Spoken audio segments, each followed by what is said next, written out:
అనుదిన బైబుల్ నిర్గమాకాండం 18వ అధ్యాయము. దేవుడు మోసేకును తన ప్రజలైన ఇశ్రాయేలీలకును చేసినదంతయు, యెహోవా ఇశ్రాయేలీలను ఐగుప్తు నుండి వెలుపలికి రప్పించిన సంగతియు మిద్యాను యాజకుడును మోసే మామయ్యనైన ఇత్రో వినినప్పుడు, మోసే మామ అయిన ఆ ఇత్రో తన యొద్దకు పంపబడిన మోసే భార్య అయిన సిప్పురాను ఆమె 2 కుమారులను తోడుకొని వచ్చెను. అతడు అన్యదేశములో నేను పరదేశినని అనుకొని వారిలో ఒకనికి గెర్షోము అని పేరు పెట్టెను. నా తండ్రి దేవుడు నాకు సహాయమై ఫరో కత్తివాత నుండి నన్ను తప్పించిననుకొని రెండో వానికి ఎలియాజర్ అని పేరు పెట్టెను. మోసే మామ అయిన ఇత్రో అతని కుమారులనిద్దరినీ అతని భార్యను తోడుకొని అరణ్యములో దేవుని పర్వతము దగ్గర దిగిన మోసే యొద్దకు వచ్చెను. ఇత్రో అను నీ మామనైన నేనును నీ భార్యయు ఆమెతో కూడా ఆమె 2 కుమారులను నీ యొద్దకు వచ్చి ఉన్నామని మోసేకు వర్తమానం పంపగా, మోసే తన మామను ఎదుర్కొనపోయి వందనము చేసి అతన్ని ముద్దు పెట్టుకొనెను. వారు ఒకరి క్షేమము ఒకరు తెలుసుకొని గుడారములోనికి వచ్చిరి.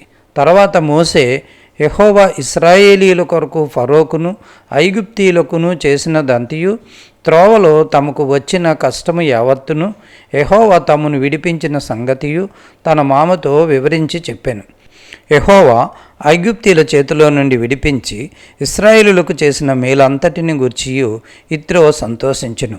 మరియు ఇత్రో ఐగుప్తీయుల చేతిలో నుండి ఫరో చేతిలో నుండి మిమ్మును విడిపించి ఐగుప్తీయుల చేతి క్రింద నుండి ఈ ప్రజలను విడిపించిన యెహోవా స్తుతింపబడునుగాక. ఐగుప్తీయులు గర్వించి ఇశ్రాయేలు మీద చేసిన దౌర్జన్యమును బట్టి ఆయన చేసిన దాన్ని చూచి, యెహోవా సమస్త దేవతల కంటే గొప్పవాడని ఇప్పుడు నాకు తెలిసినదనను. మరియు మోసే మామ అయిన ఇత్రో ఒక దహన బలులను దేవునికి అర్పింపగా, అహరోనును ఇశ్రాయేలీల పెద్దలందరూ మోసే మామతో దేవుని సన్నిధిని భోజనము చేయి వచ్చిరి. మరునాడు మోసే ప్రజలకు న్యాయము తీర్చుట కూర్చుండగా, ఉదయం మొదలుకొని సాయంకాలము వరకు ప్రజలు మోసే యొద్ద నిలిచియుండిరి. మోసే ప్రజలకు చేసినదంతయు అతను మామ చూచి, నీవు ఈ ప్రజలకు చేయుచున్న ఈ పని ఏమిటి? ఉదయం మొదలుకొని సాయంకాలము వరకు నీవు మాత్రము కూర్చుండగా ప్రజలందరూ నీ యొద్ద నిలిచి ఉండనేలా అని అడుగగా, మోసే దేవుని తీర్పు తెలుసుకొనుటకు ప్రజలు నా యొద్దకు వచ్చెదరు. వారికి వేద్యము ఏదైనా కలిగిన ఎడల నా యొద్దకు వచ్చెదరు.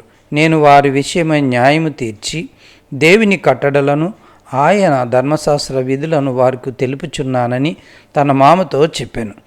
అందుకు మోసే మామ అతనితో, నీవు చేయుచున్న పని మంచిది కాదు. నీవును నీతోనున్న ఈ ప్రజలను నిశ్చయముగా నలిగిపోవుదురు. ఈ పని నీకు మిక్కిలి భారము. అది నీవు ఒక్కడివే చేయజాలవు. కాబట్టి నా మాట వినుము.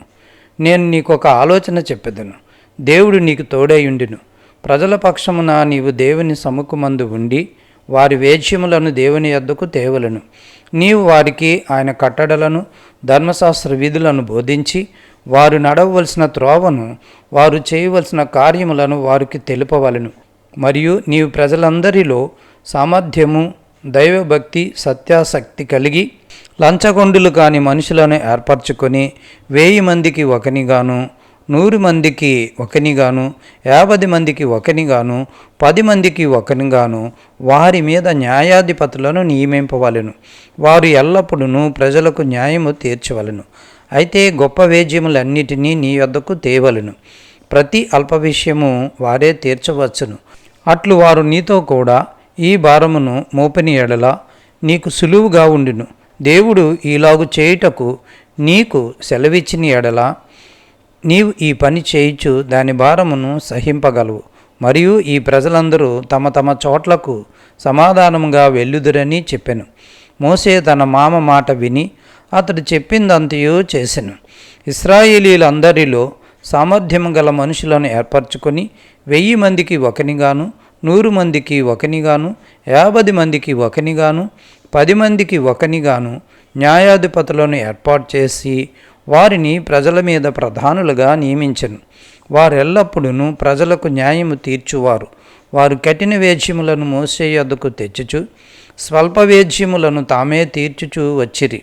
తరువాత మోసే తన మామను పంపివేయగా అతడు తన స్వదేశమునకు వెళ్ళెను.